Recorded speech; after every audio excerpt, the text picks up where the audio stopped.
Continuing to follow breaking news updates on the story we broke last night. The gruesome murder of a missing Oklahoma woman is continuing to send shockwaves through the Wagner County community. We are now getting our first look at the alleged killer, Corey Baumley, in court. We're also learning disturbing details from law enforcement after investigators find the remains of her roommate, Talina Galloway, inside a freezer in Arkansas. Hi, everyone. Thanks for joining us tonight at 5. I'm Mark Bradshaw. And I'm Erin Christie. News Channel 8's Ethan Hutchins was at today's news conference and is live with tonight's new details on the case. Ethan? Yeah, Erin, two roommates, one dead, the other in jail, and all of this after a graphic murder at this house that neighbors say they're glad is finally getting solved. A big break in a months-long search for Talina Galloway has ended in the worst possible way, her body being found inside a freezer in Arkansas, her roommate in jail for the murder. Now authorities are revealing new details on their investigation. This is a big puzzle that we're all putting together. In a joint press conference, Wagner County law enforcement and prosecutors discussed the case as Galloway's former roommate, Corey Baumley, sits in a Wisconsin jail, the 59-year-old appearing in court awaiting extradition to Oklahoma. Yes, I do. My attorney's there, and we need to start working on this immediately.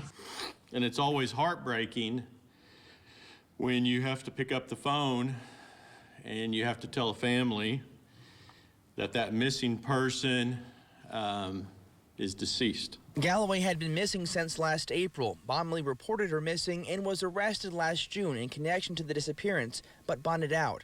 Sheriff Chris Elliott says around the same time, a witness tipped off law enforcement in Arkansas about Baumley concerning some suspicious activity, but she was not arrested. That witness reportedly later found the white freezer in some woods, but held on to that information. It was only last week when investigators unsealed the freezer containing the human remains. We had all sorts of evidence that really was pointing at a specific person. While Sheriff Elliott tells us the crime happened in Wagner at this home, they cannot confirm a motive. But he says there is evidence that shows Baumley tried covering up the crime, cleaning up blood, and burning Galloway's property. No trespassing signs now line the abandoned home, keeping away people like Randy Lewis from knowing the crime that reportedly took place inside. I hope that lady stays behind bars forever, because definitely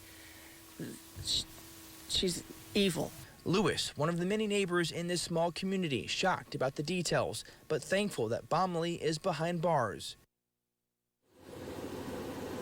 In another odd part of this story, Baumley had originally told investigators that Galloway had made a Facebook post claiming to have COVID-19 and left town to go be alone, but investigators later found out there was never any screening for COVID-19. Reporting live in Wagner County, Ethan Hutchins, News Channel 8.